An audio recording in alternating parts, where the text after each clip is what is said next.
Earlier here on Morning News Today, we spoke to AngloGold Ashanti about the mine's plan to retrench 2,000 workers. You may recall that in 2017, the company initially announced over 9,000 planned job cuts, but these were averted through the sale of some of its mines.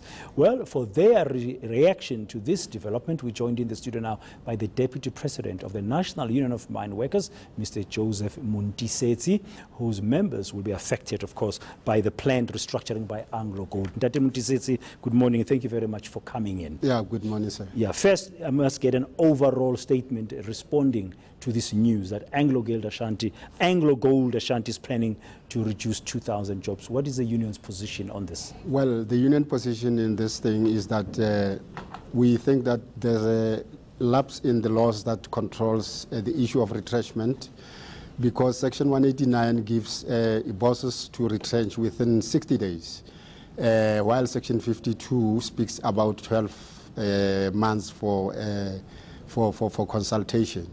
So we think that AngloGold Ashanti is very brutal to workers, and it has taken money from South Africa, from the sweet blood of workers in South Africa, invest in North America, in Guinea, in Ghana, and other countries.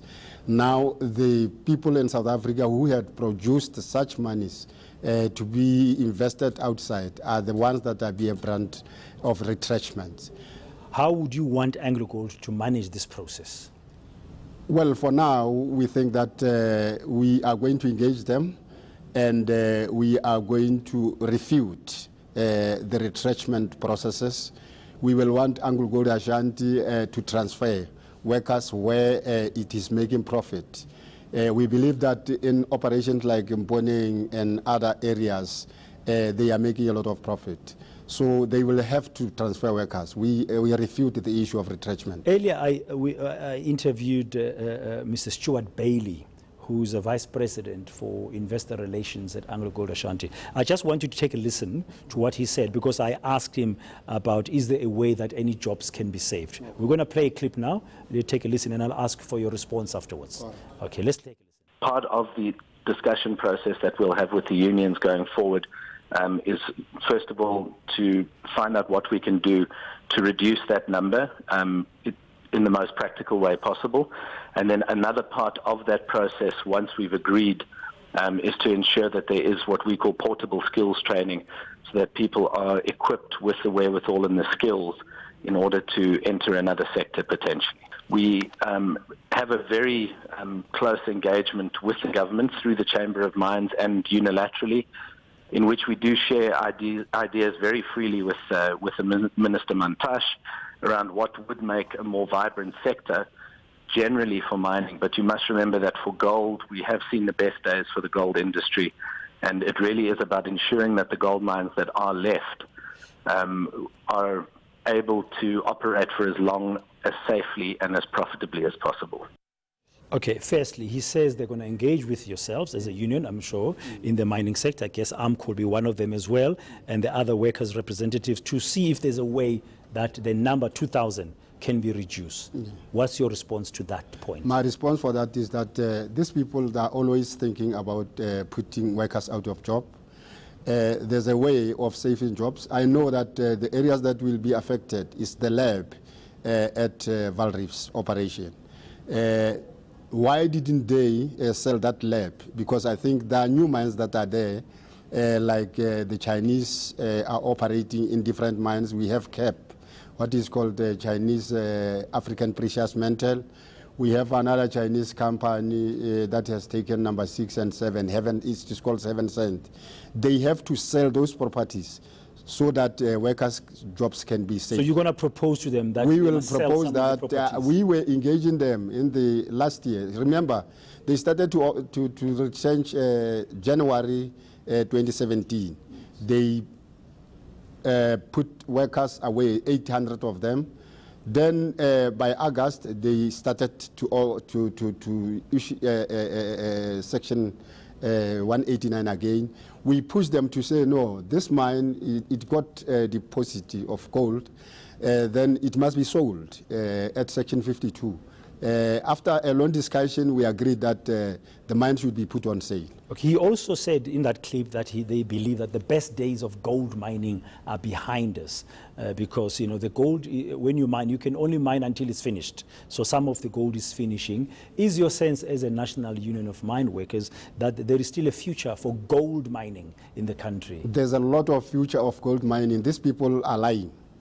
Because the mines that now are taken by the Chinese kept mining, these 3 Chinese companies, are the mines that were closed long ago saying that there's no gold. The Chinese came and they brought in people to come and test the reef. They got that there's a lot of gold underground. It is a tactic of actually punishing the government so that people can be out of work. This is a political issue. Now, if you say it's a political issue, government, the new Mineral Resource Minister, Mantashe, has reported that he's going to engage with AngloGold and others who are retrenching workers, who are closing mines or selling them. What would you as a union expect the government to be doing? Yeah, we expect the government, if a company is not intended to produce jobs, according to Section 11, because one of the elements of Section 11 is that you are going to produce jobs for workers. We think that the government should take the license of the company. There are a lot of companies that are out there want to invest in South Africa. So if the company intention is to put their workers out of work, then Section 11 must be suspended from them. Are you going to push in this particular case, Mantashe, to take away the license of AngloGold? Much as we have pushed this during Zwane as a minister, and Zwane listened to us when we were saying AngloGold Ashanti must sell this company rather than to close it, put it under care maintenance. Because we have signed what is called leadership declaration in 2015 December with Minister Ramatlodi, where in one of the points, in that 10 points of leadership declaration is that if a company does not have an appetite of continuing with mining company, instead of putting it under care maintenance, it must be put for sale. So that is what we are going to push for. Even in this case? Even in this case. When you engage with Yes, when we engage. And let me tell you, they have violated Section 197 when they were selling the mine, Mwabokotso mine, to Harmony. In that some workers, they have retrenched them, but Section 197 does not say people should be retrenched. It is a transfer of workers to another company. But they save some white supervisors from the health department, while workers there were retrenched. Okay, so just to finalize, Mr. Montisetsi, I'm just summarizing very quickly before you go. You're going to push in this particular case with AngloGold that they must sell some of the properties, yes, so some workers can keep mine. Yes. And you're also going to push the government to put pressure by withdrawing the license. Yeah, withdrawing the license if they intended to push for workers to be retrenched. Thank you very much. Yes. That's the National Union of Mine Workers Deputy President, Ntate Joseph Montisetsi.